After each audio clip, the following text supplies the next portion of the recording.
Peace, beautiful beloved beings. I am back here with another rant. Yes, this rant is for those of you who might have a Sagittarius rising, a Capricorn rising, or an Aquarius rising, and if specifically you have Aries ruling your 4th house. The full moon has completely rocked me this year. I feel like I'm ending a cycle. I feel like when you have Aries in the 4th house, you're constantly going through like cycles, like cycling. Literally having Aries in the 4th house, people don't realize like our foundation is the god of war. Okay, the god of war. How would you feel with your roots, your home, your nurturing, your life, you know, your upbringing to be in the energy of war? Okay, this is highly independence, high independence. This is taking care of things on your own all the time. This is being literally like left out to die sometimes. This energy in the 4th house is actually not fun. It's not cute. It's not a joke. People don't realize what we go through. Me as a Capricorn rising, like what I have to go through already, like having Capricorn in my 1st house, I'm already super isolated. I'm already feeling like I have to be on my own, like I already have to do all these things. And then having Aries in the 4th house amplifies the fact that I have to be here for myself, by myself all the time. And it can be really exhausting and really sad. So this full moon has illuminated a lot for me, in the sense that I have been putting a lot of myself into others. And technically, you know, that's our MC, that's Libra, right? And I have Venus there. I have Venus in Libra in my MC. So it's like I'm constantly trying to find community, support, loved ones, all these things. And it like never works out. It like never works out. At the end of the day, everybody leaves me. And, you know, someone's going to be like, you know, oh, you got some like abandonment issues. Like that's a personal problem. But honestly, it's an Aries in the 4th house problem. It sure is. Having Aries in the 4th house, it's constantly like you can't rest. You're constantly thinking about your safety, your security, your money, everything, all the time. It like never stops. Like you're never calm because you literally have this fire war-like energy here in your root system. Like I've been going through so much about like my root system, like who am I? Like, what are my roots? And now I'm seeing like my roots are not really the best, to be honest, to be quite frank. Like I wish I had freaking Cancer in the 4th. Like how nice would that be to have like a cuddly mom, a cuddly dad, like emotional security, emotional safety all the time. But no, with Aries here, it's literally like you have to do everything on your own all the time. You have to be hyper independent all the time. And with, you know, Libra in the 10th house, it can just be like, damn, like, well, I have to strive for community oriented things, or I have to strive for making sure that, you know, relationships are okay. And we literally, if you have Cancer, if you have Aries in the 4th house, then you're going to have Cancer in the 7th house. So we know that the 7th house is all about relationships. So if you're going into a relationship and you're trying to find security and comfort within Cancer energy, because that's what we bring, so that's what we attract, you know, that feels good. But I bet you there are a lot of you watching this right now with my same placements that have fallen into the trap of giving yourself up too much to a partner, and now you have nothing left for yourself.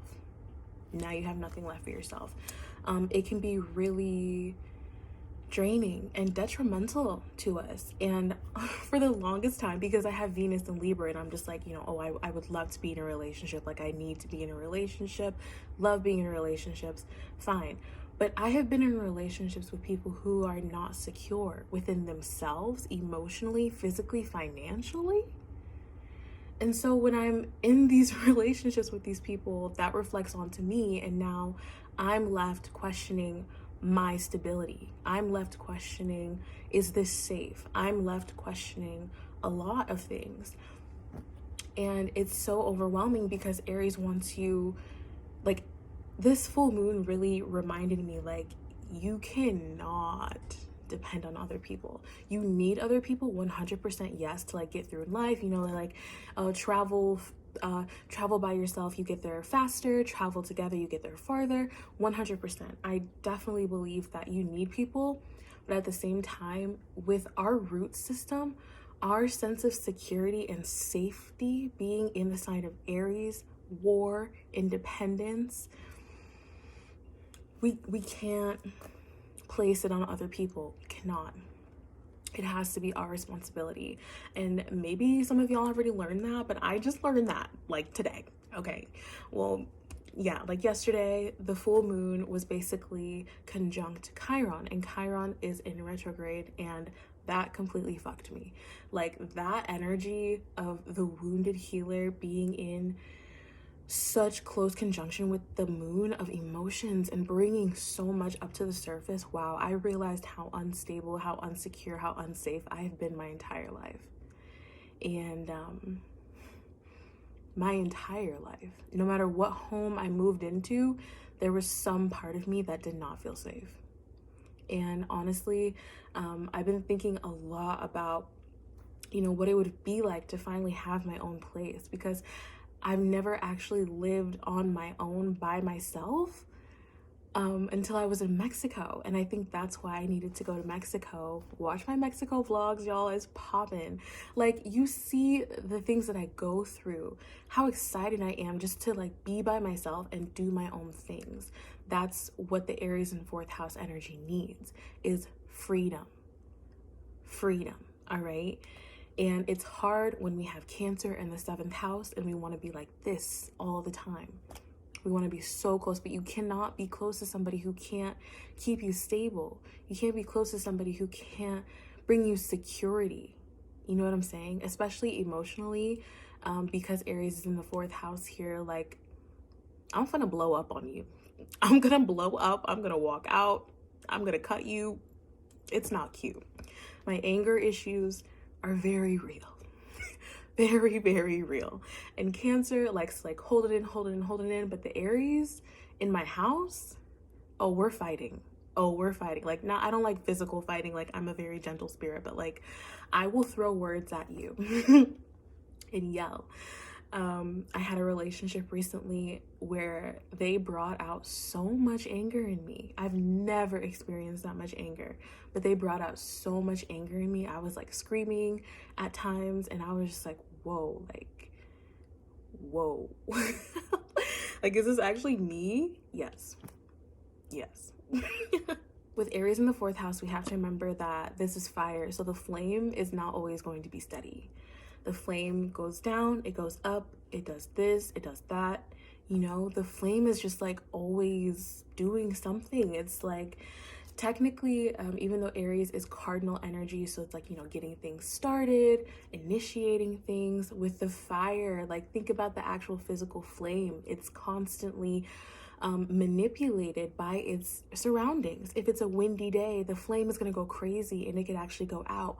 But if it is like a calm day, the flame is steady, focused, burning bright. So consider that in your own life. Like, you have to take care of your environment. Whatever environment you're around is going to affect your flame. So I think for Aries in the fourth house, I think it's best for us to be alone. I think it's best for us to live alone, to have our own like environment that we can go to feel safe and secure. And I think it's really important for us to, you know, buckle down, because, you know, I'm all about like I would love to label myself as hypergamous. I would love to be in my soft life. I would love to have a man paying for absolutely everything and funding everything. But the reality is that what happens when I don't like him anymore? All of that security goes away. I can't afford that.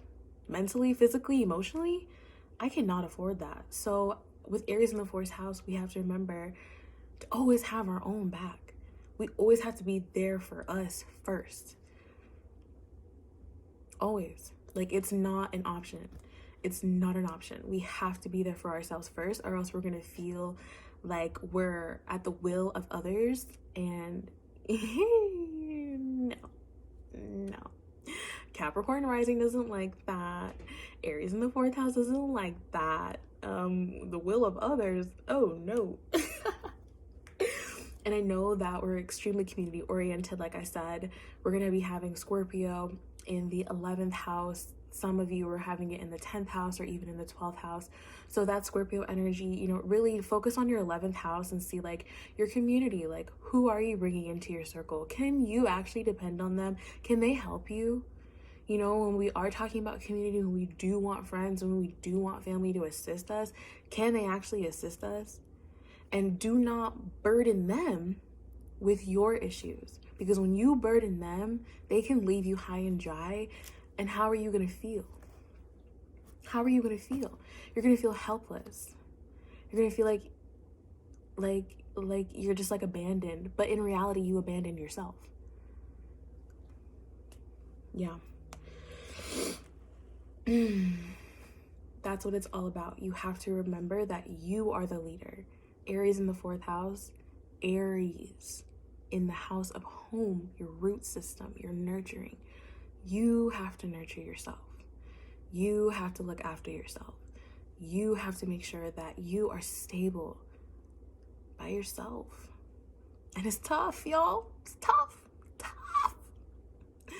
But you will not regret it. And when you finally do find, you know, that partner, like that Cancer partner that you love, they're going to be secure as well. Because if you find a Cancer partner, you know they're going to have the polar opposite of that, which is Capricorn energy.